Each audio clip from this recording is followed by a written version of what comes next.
Before we begin, please be advised that this episode contains discussions of miscarriage. We understand that this may be a sensitive topic for some listeners, so we encourage you to listen at your own pace and take care of yourself. If you need to pause or skip this episode, we fully understand. Hi, Gab. Hello. And friends. Cheers. Hello, friends. We We're hope here. everyone is well. And alive, and liking and subscribing and commenting. Liking, subscribing and commenting. Because even though we are only doing this for us, it would be really nice if you just interacted with us a little bit, wouldn't it? Because we all love interaction and supporting others. And we need you to build our egos. And in order for us to grow the podcast, we need the following, right? And then we can bring you better content. And maybe even naked pictures. We're talking about this again. Oh, God. I've just had so many messages in the last week asking us to start an OnlyFans. So it's on my mind. Do you know what? Listen, if there's that much of a request, maybe we can think about it. If it's going to pay us more than the podcast paying us. That's true. Listen, there's a time frame, right? Girls got to go back. You've got to go back to work. So anything not to. But anyway, enough about that. How are you? I'm all right, actually. Oh, okay. No, so I say I'm all right. I've actually had a really, really up and down week mentally. Right. And I feel like it is part of my cycle. Mm-hmm. So like my monthly cycle, I definitely have highs and lows. However, some of my days have just been wild where I've had like really, really good highs and then really, really bad lows. Right. And yeah, I feel like it's just been one of those weeks where I'm just missing a few things pre-baby things, you mean? I'm frustrated, I'm upset, I'm missing certain things. But I just feel like, I don't know whether I've said this before, so you'll have to tell me if I have, and you're going to think I'm fucking mad for saying this. I don't listen to you a lot of the time, so I wouldn't actually know, but go on. Okay, well, I'm sorry if I've said this already, but I genuinely believe, and this isn't just me being like, blah, blah, blah, I genuinely believe that I was put on this earth to be someone, to be some kind of public figure. Right, don't laugh at me because I know you're desperate to laugh. But I don't know in what capacity this is meant to be, but I just feel like I have so much to give. And at this moment in time, other than the podcast and a few other things that are going on, I'm really wasted. Like, I don't know if it's normal to feel that way. I have no idea what you're talking about, but yeah. So you don't sit there and just be like that. I could, like, you know, but as an example, right? This week I've watched Loose Women a few times. We know that one of my dreams is to become a loose woman. But do you not look at them and just be like, I could do that? Like, I could literally sit there, I could have these conversations and I could just be as entertaining. Right, I'm going to say something that's probably quite controversial. They talk total shit. So yes, of course I could do that. Anyone could do that. They don't talk total. They talk their opinions. Yeah, but a lot of it is total shit. No, I don't agree with you. And this is why, again, we would be good because I think we should go to maybe like another channel and ask to start our own, the Mum I Met on Mat Leave talk show. But when we're doing really well, we will get our own TV show. Which we will. It's not been that long, Gab, if you think about it. No, it's only been a couple of months. But anyway, so to date, or this week, I'm feeling like I'm a little bit wasted. But I'm making changes. I'm going to prioritise me. Delilah is absolutely amazing at the moment. She's learning how to walk. She's having a great time. Like, she's just doing so many things where I'm like, oh my God, like my love for you is so amazing. But, you know, I just still have that whole personal. I do get it because I don't know if this is actually what you mean by it, but when you are Like, you're always going to be mum. Do you know what I mean? Yeah. And sometimes a bit like, I don't want to just be a fucking mum. No, like, there's so much more to me than that. And Yeah. I genuinely do feel like, and I'm sorry if people don't agree with me with this, but when I decide the time is right and I get back into a job, whether it's in the same industry I was in, whether it's something completely new, it's going to be a job that makes me thrive, and that potentially could mean time away. That's and fine. I feel like people need to just be okay with that, and they need to encourage the fact that if you have a strong support network and a strong family, that there's nothing wrong with that. There is absolutely nothing wrong with that. And there's nothing wrong with doing things for you. And I think that's where there's like so much pressure these days on. In fact, I was having a conversation with my mum earlier about when she was a mum, it was, you almost didn't have the choice because that's what you did. The dad went to work, the mum stayed at home. Whereas now there's so much pressure to like be a mum, have a good career, make money, but then like juggling it all. And then when people are like, actually, yes, I am going to do this for myself. I'm going to do the job I want to do, and I'm going to be away from my kids, which is absolutely fine, by the way. But there's still so much like, oh, you can't do that though. Yeah, and I actually even saw a video this week on social media that basically said there will be a time where you'll pick your baby up for the last time and then you won't ever do it again, or you'll feed your baby with the bottle and you'll never then do it again. And there's so many things that you're never going to be able to re-experience. And, deep down, it makes me so sad because I'm like, okay, I might be away for some of that. But on the flip side, I'm like, I've been fortunate enough to be with her for the majority of the time for the last 15 months. And how many women are in the position to be able to do that? Oh, not many. And also, I get that, that it'll be the last time you do things, but then there's new experiences and there's new things that they learn that you're around. And but should I wait until she's at school? Why? So that, no, you're right. But anyway, enough of me being Debbie Downer. Actually, I do have a bit of a worry. Go on. That I want to talk about. It's not like you. Taking the piss. Never. I don't take the piss.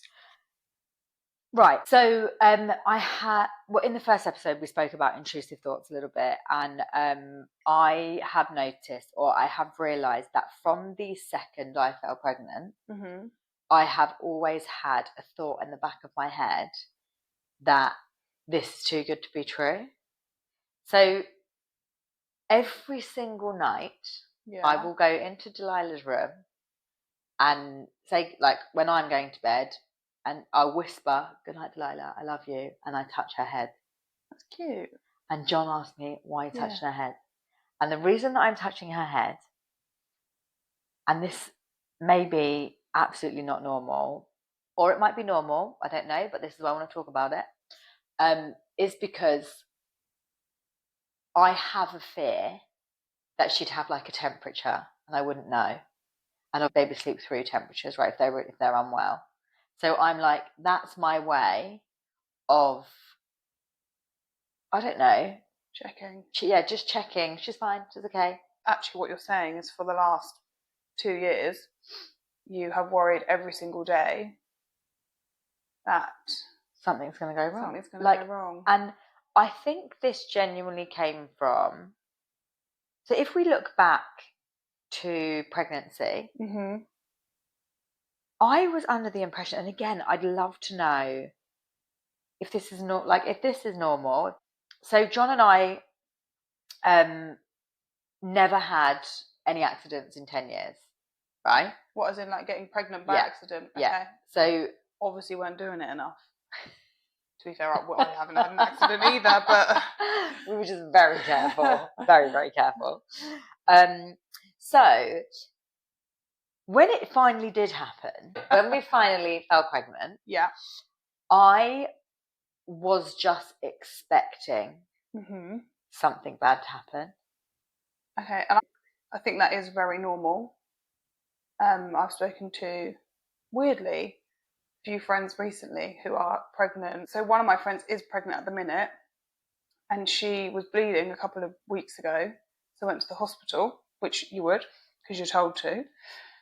And I actually said to her not through the entire pregnancy, but I bled with both the girls. And I had early scans with both of them because before I had Alba, I had a miscarriage. And obviously that started with bleeding. How many weeks were you when you miscarried, if you don't mind me asking? 11. 11 weeks. So obviously, look, it was awful.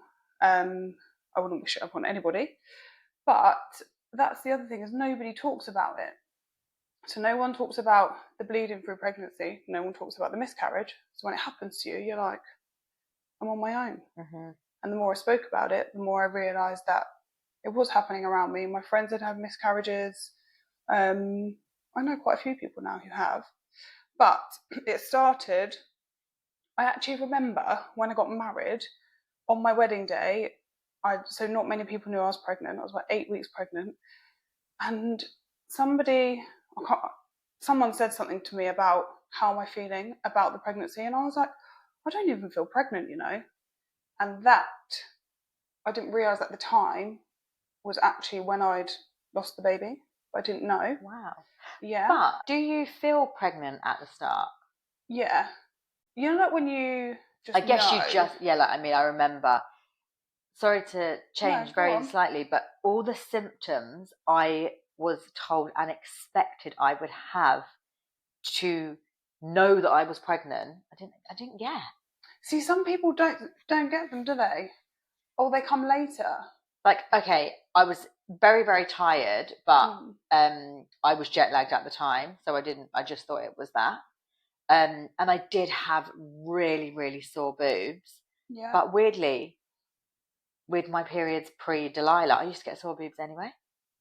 Oh my God, so you could have gone ages and not realised you were pregnant. Yeah, it's just because I was literally waiting for it, and I just knew that I didn't come on 31 days. Going back to the not realising you're pregnant, you know when people say, yeah, but I still had a period, I used to think you don't get a period when you're pregnant. You can. But I bled, like I said, for both of them up until maybe like 3 or 4 months. What, like period? No, it wasn't like period. But the midwife said it's really common and quite normal. So obviously, and I think after the miscarriage, where I had bleeding at around 6 weeks, and I went to the hospital and they were like, everything's fine, it's normal to bleed. So I was like, okay. Obviously then, it was about 11 weeks, it happened again. And I don't know, I knew something was wrong, but it's like I didn't really want to admit that something was wrong. Mm-hmm. Went to the hospital, and I remember saying to her, like, I'm sure everything's fine, thinking it's not. And I'd said to Aaron, I'm sure everything's fine. Was that you putting a bit of a brave face on? Oh yeah, I'm very good at that. Yeah, you are very good at that. We're starting to see through it. We're starting to crack this brave face down. Yeah, it actually is happening, isn't it? But yeah, so I went in for the scan. She was like, really sorry, there's no heartbeat. And I was a bit like, obviously I was so sad, and so was Aaron. But I don't know, part of me knew that was going to be the outcome. Mm-hmm. But then it's just so weird from there, because you're in the hospital, like, hanging around, because they give you options. I think because mine had already started, I don't know if this is the same for everybody, they gave me the option of just letting it happen on its own, a suppository, or I can't remember what it's called, and the only way I know how to describe it is they use something to like suck it out. I chose the suppository, and so then you have to wait around in the hospital. Like, there's people there who are waiting for their baby scans. You sort of stood in the hallway like, what are we doing here? Went in, they did it, and Aaron came in with me. I'm sure he won't mind me sharing this. She did it, and because I was already bleeding, obviously she shoves it up your minge, which is delightful. And he saw the blood, and I think for him, obviously because it was happening to me, I already knew that it was going on. Things, not nice things are maybe going to happen. Yeah, and I think for him, he saw that, and that was like that. Oh, this is like really happening. And you know, hospitals are always so freaking hot. Mm-hmm. So he was like, I just need to go outside. So I was like, go on, you go. I think they took some blood tests or something. I can't remember. And it was December, so it was cold outside, so you've got coats and everything. And as I was then walking out to meet him, he was sat on the floor in the hallway. I was like, what are you doing? And he'd fainted on the way out. I know. And this lady was like, oh, he just fainted, so I've just like tried to help him. She was like heavily pregnant as well. So then you walk out, and they do give you the option. They say you can go out through these like back doors so you don't see anyone that's pregnant, but you're going to see them in your everyday life anyway. So went out, obviously got in the car, and it was my sister's birthday. So I was supposed to be meeting my sister, my mum, whoever else for like lunch. And I messaged him, was like, don't really know how to tell you this, but obviously I'm not going to come, lost the baby, blah, blah, blah. And my friends and my family were so good. But I think because I am quite open, and again, I told people about all my pregnancies early because I had to tell work early. So I actually think, I know everyone like, you know, there's the whole wait for the 12-week thing, which you do what works for you. I'm not sitting here saying you should tell people early, you shouldn't. It's absolutely what works for you. Like I say, I told my close friends and my family, and work knew. And actually, I wouldn't change that. Because you had the support network. Yeah. Had they not known, I don't know how, obviously I don't know because I didn't do it, but I was just so lucky to have friends and family around who were like able to support me and, you know, bring me what I needed. And I actually remember on the way home from the hospital, Aaron was so sad that I was like, I'll go because I needed to go to Tesco, because this is the other thing they say to you. Did you bring any pads with you? And I was like, no, because I didn't come in here expecting you to tell me that I had lost my baby. It was just so weird. And they send you out with this like miniature little sanitary towel, and they're literally like, you need more than that because that's definitely not going to hold it. So I went to Tesco, bought a bottle of Baileys. Traumatic. It was awful. Yeah, because it was just before Christmas. Bottle of Baileys, loads of like adult nappies. Went home and just sort of like sat and waited for this thing to come out. It was horrible because it's like I was on the floor with my elbows on the sofa at one point because I was like, oh, it's painful. Really? Yeah. But then I was obviously fascinated by it. So I was like having a look at what it was. Oh my God. I know. A bit gross. But it's like big old lumps of blood, really. Like clots. Yeah. Oh God. And this is really gross. This is, really, maybe TMI. Go on. Probably. And I think I can only talk about this now in the way that I'm speaking about it because it was a long time ago, and I'm very, very lucky to now have 2 children. And I don't want to talk about it and just be like, oh yeah, you know, this happened to me and it's fine. That isn't it at all. But it's still a massive thing. But I know I'm very lucky to be able to talk about it the way that I can. Mm-hmm. I think as well, maybe for you, because this was all going on at such a big time of your life, it's not really something you're ever going to forget anyway, because when people ask you even very, very simple questions like, oh my God, were you wasted at your wedding? Yeah. And you'd be like, no, actually, I was pregnant. And then you have to explain, right? Because people would be like, hang on a minute, Alba's not. Yeah, that's very true. I think, again, I'm very open about everything, as we've learned.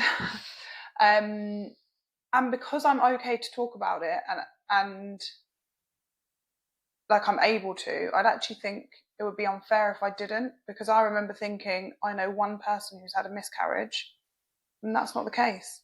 It is happening to women all over. Mm-hmm. And for some women, it's like multiple times, mm-hmm. which I can't even imagine. But it's still one of those subjects that's like, oh no, we don't talk about that. Yeah. And again, I think that's probably another one of the reasons why I was very much just like, it's too good to be true, something bad's going to happen. Mm-hmm. So I remember going to the bathroom in the night, and I would always turn the light on because I was convinced that every single time I wiped, I'd find something or something would happen. And even now, again, just silly things like sometimes, and I just thank my lucky stars. I'm like, wow, like we've been so fortunate to have a healthy pregnancy, and now he's got a healthy child. It's just too good to be true. Yeah, like it's got to go wrong. Which is so bad, but I feel like maybe it's so much more normal than we realise. I really think it is, and I think, like you say, there are so many people in that position that obviously something is going to go wrong, because why wouldn't it? Also, I've never spoken about this, and this is maybe a little bit of a different subject, but my nephew was born at 26.5 weeks, I think it was. 27 weeks. Gosh. He's now 15, or he'll be 15 in November. That's like miraculous. Miraculous.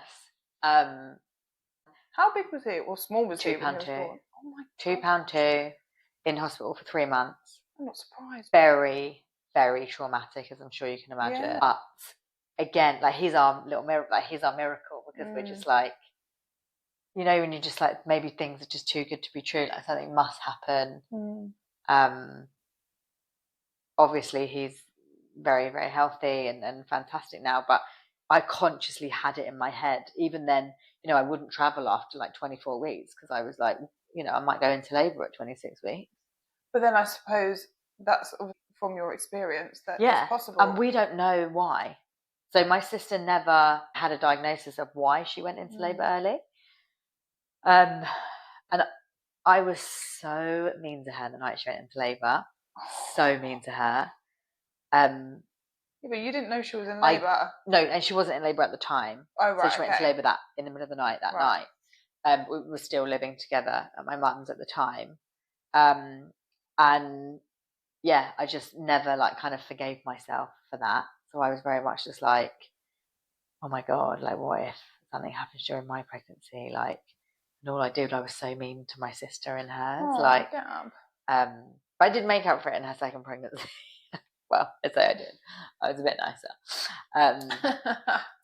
But yeah, I just feel like it's really crazy. We should absolutely talk about like the worries more, because we all have them. Although I don't think I have it like you do now. I mean, Isla fell off the bed this morning. I remember when Alba did it. Alba did it when she was about... Can you just talk me through this, actually? Because obviously you sent me a voice note telling me that she just fallen off the bed. And I didn't ask too much because I was like, okay. More thinking, are we taking her to A&E? What are we doing? But talk me through it. Because obviously, is she rolling now? Oh, yeah. She's been rolling for a little while. Okay. Right. So I know she rolls onto her front. I didn't know that she actually just rolls. She's actually started to like bum shuffle a bit forwards. But she can't do that on the bed. So I'd put her on the bed, like sat her up near like sort of the middle, because she sometimes falls backwards. So I thought I don't want her to fall backwards and hit her head on the wall. Yeah. So I put her in a good position. Went into the room next door to get clothes out for her and Alba. And the next thing, I heard this. Was Alba in the room with her? I think Alba was with me. And I heard it, and I knew exactly what it was, because I remember when Alba did it at like 3 months. Alba did it onto carpet. Isla's done it onto hard wooden floor. And I heard the scream, and I was like, oh my God, oh my God, oh my God, like ran into the next room and just saw her laying on the floor and thought, oh, fuck. Obviously picked her up, cuddled her, but it took her a while to calm down. And I looked at her, like felt her head and thought, I'm not going to sit in A&E, like she's fine. But she was crying quite a lot, and you only second guess yourself. And I thought, should I take her? I thought, no, I'm not going to. But I just needed somebody to agree with me. So I called Aaron, he wasn't answering. I was like, oh, what am I going to do? Called my mum, she wasn't answering, and just thought, well, I'll just wait for them to call me back. But then she was still crying. And obviously, I know the signs to look out for, so I'm What are the quite signs lucky to look out for? And do you know this from your job? Yeah. Okay, go on. So tell us. Let's say let's say she'd fallen off and she like was consistently crying for the next like hour, half an hour, you know that there's something wrong. Feeling her head, if she's got a massive lump on her head, there's obviously something wrong. If she's all of a sudden quite like sleepy and it's not nap time, then best to take her. And also, I truly believe that if, as a parent, you are worried and you're not sure and you need peace of mind, take them. Yeah. Not if it's like a tiny little cut on their finger, but if it's something that... Unless you feel like you need to. No, don't. No one, no GP and no one in A&E wants to see you for pointless things. But I still think, like, if you think that there might be something wrong and you're not sure, take them. Yeah. But like, I knew she was fine. Anyway, Aaron called me back and I was like, I don't plan to take her to A&E, but like, what do you think? And he was like, no way, don't take her, she's fine. He was on the phone and I was like, well, she's still screaming. But she was tired as well. So it was like all at once. Yeah. He was like, just get her outside in the fresh air. She'll be fine. Give her some milk if she wants it. So I did. I took her outside. She calmed down. She was okay. But then, I don't think I told you this bit. Oh my God, what's happened? Well, she was absolutely fine. I went over to our friend's house. She has 2 kids, pretty much the same age as my 2. And everyone's getting on okay. Isla was sat there. I think I'd put like a cushion behind her just in case she fell backwards. What did she flipping do? Fell forward and smashed her nut on the... She was sat on like the baby playmat thing, missed that and smashed her nut on the freaking tile floor. Oh, so she's had it from both directions. Fuck, if she didn't have concussion this morning, she fucking got it now. Oh, but she is fine. She's okay. She cried a little bit, gave her a cuddle. She's fine. But yeah, so I say like I don't have these worries, which I don't really. And then things like that happen, and I'm like, am I doing the right thing? Should I take her? Don't want to take her. Don't want to sit in A&E all night. But it's tough.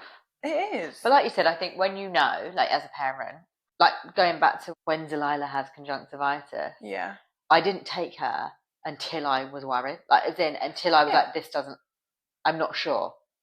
But and I think that is perfectly fine. And actually, one of my friends, she she took her son to the out of hours GP for, I can't remember what it was for, but the GP said, are you first time parents? And they were like, yeah. And he said, I think you just need to go home to get some sleep. Yeah, again, if it's something that worries you, fine, and this is do the other thing. But I think, but none of us think logically when we're not sure. Of course not. And actually, then it's like, well, imagine you don't take them and something is wrong. You'll never forgive yourself. And there is enough mum guilt already that I just think there's no point adding to it because this just then becomes like life is stressful as it is as a mum. Absolutely. Let alone when you should take your kid to A&E when they've fallen off the bed and cracked their head on the floor. And so moral of the story is do not leave the child unattended. I did bath time and bedtime on my own tonight. And I, again, because my thoughts are just outrageous. Sorry, one sec. Has Delilah like never fallen off the bed or anything? She's not been on her own long enough to do anything. Fair enough. I actually honestly would never. I would carry her somewhere than leave her unattended. Even if you were going. Now, what about when you go to the toilet? She's in there with me. No, is she? I mean, it doesn't happen often because John works from home. Oh, okay. So, pre 6 months, we lived with my mum, so there was always someone around. And after that, John works from home, so he's pretty much always here. However, tonight he wasn't here for bath time, and I had, what had I done? I'd left her dummy downstairs or something, and we've got a little bit of a routine. So we don't have too much of a routine, but at night we do have a bit of a routine. And a part of the routine is that when she gets out of the bath, I lay her down in the bedroom, and she puts the dummy in, and she has her bunny while I put her nappy on, get her dressed and stuff. And I didn't have the dummy, and I was like, oh my God, what am I going to do? And there was not one part of me that would have gone, I'm just going to nip out the room while she's in the bath and go and get a dummy, even though it would have been 10 seconds, if not that. But in my brain, I'm like, no, that 10 seconds she'll drown. Wow. I also tell you... I only say that because that is like the opposite to how my brain works. Yeah, but can I also tell you that I bought a swimming costume for her for holiday, bearing in mind she doesn't swim, she doesn't even walk at the minute, she might be walking, so there's absolutely no way that this child is going to be left unattended anywhere near a swimming pool, because I don't leave her unattended even in the house. But I bought her the swimming costume, and like 2 months later now, I'm like, oh my God, I bought the wrong colours, because if God forbid something did happen, I might not see her, because the colours that I bought her were like mermaid colours, and they weren't bright colours. To be fair to you, with water and swimming, I get that. Even if I know she won't be unattended, but around water, I'm like, no, like, we're not going near there. Yeah. Because that freaks me out. I mean, everything freaks me out. Yeah. Like, there's not... Really? I know. I think I should see someone. No, I mean... I thought I'd got much better. And then you met me. But even like pre-baby, I remember once I was in a really, really weird part of Sweden. And I was in this hotel, and honestly, the only way that I can explain it was like America in one of the different states, one, like, you know, a slightly different state, not New York or somewhere like that, and just felt weird. Like, and I remember I literally did a scout of the room before I went to sleep. I looked under the bed, I looked in the wardrobes, I looked in the bathroom, like behind the door and behind the shower curtain, everything before I went to bed. Okay. Weird. Our brains work very differently. Yeah. And then I started to get a lot better though, because being away a lot and having to go to lots of new places, you just kind of get used to it. So I felt a lot safer being in different surroundings and stuff. So me, myself, now I feel better, but for Delilah, the thoughts are just wild. And I understand some of them, but I wouldn't. I like the whole leaving them in a room on their own. So would you, if you left a dummy for 10 seconds, would you leave her in the bath for 10 seconds?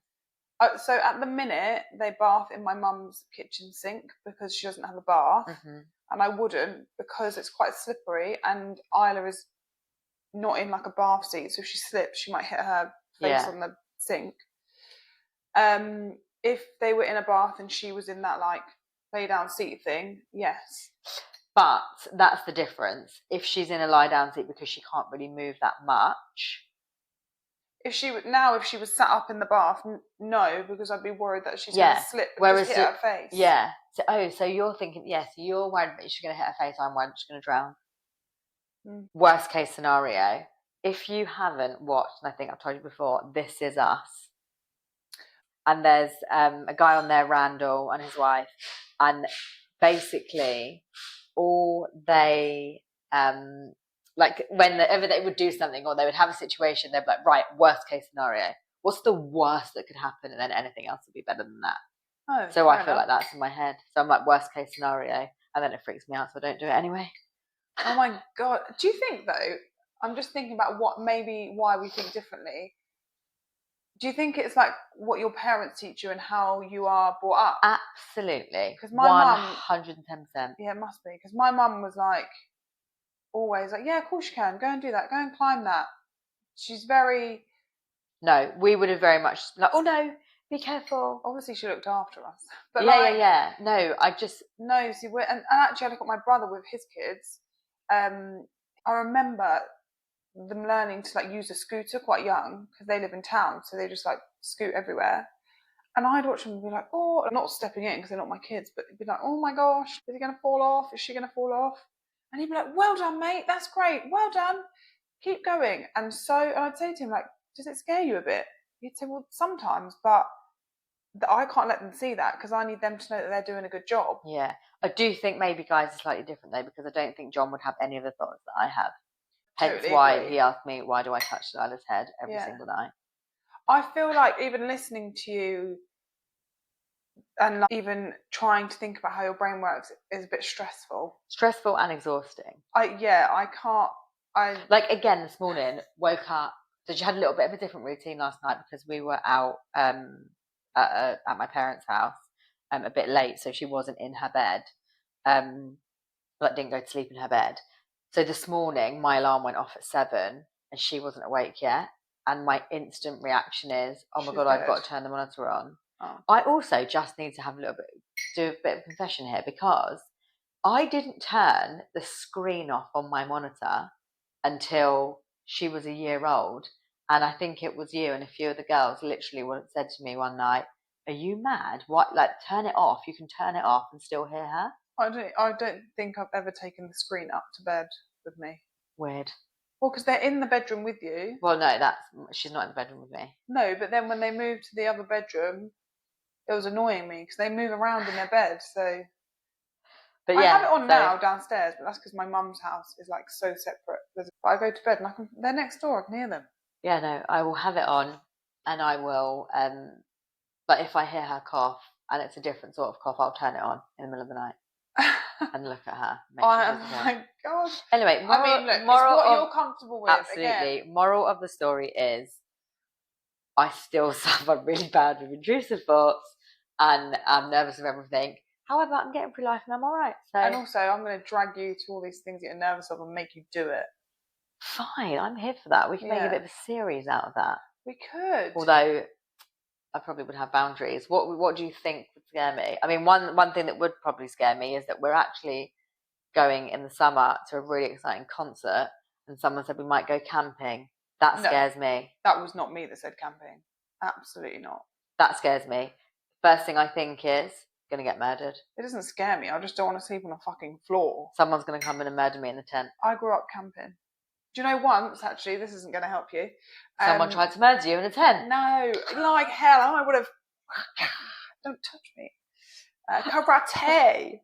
Never done karate in my life. Yeah, apologies if that offended anyone.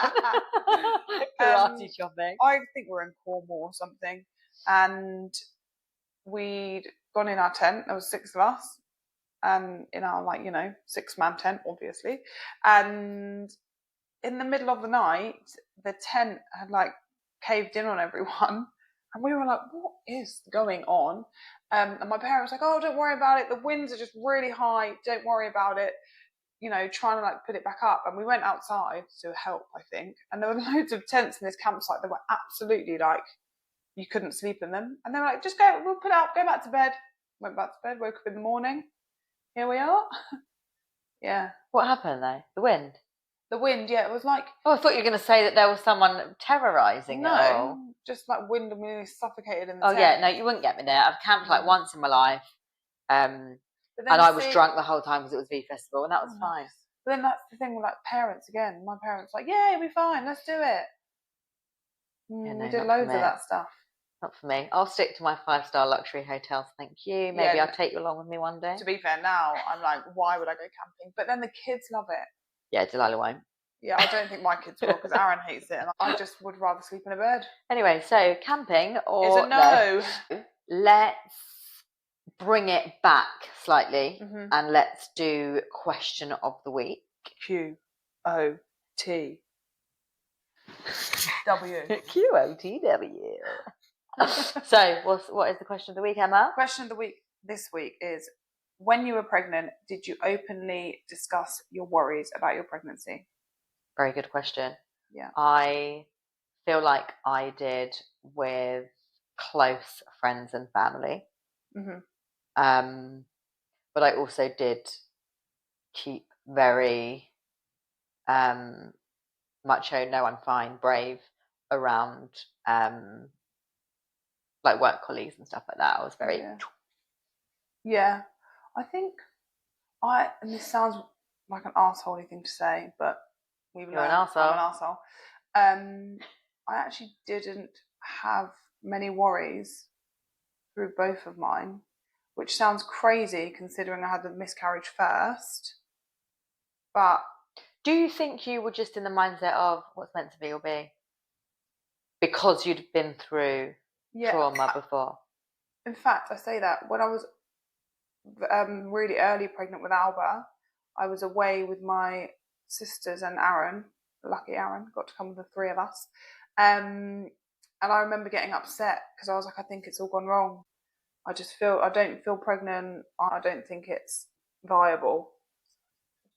But then I don't know if I'd done that to like protect myself, so that if it did go wrong, I'd be like, well, I knew it anyway. Yeah. But then after that, I don't know. But then I'm not really a warrior. Yeah, and I am. So I say that, I think, I don't know if I am. I think you're a bit more of a warrior than you think. That's why I questioned. Because that's, I think you still put on your brave, strong face. Yeah. But digging deep, I think there is a little bit more, and I'm sure we're going to unravel that in the next few episodes. This is like therapy for me, isn't it? But that's what's great about this, because I feel like it is a little bit like therapy. We get to talk about everything openly. You guys get to come along for the ride. Yay! And share your stories and thoughts with us as well. Yeah. But thank you for listening, and we will see you next week. Bye. Bye.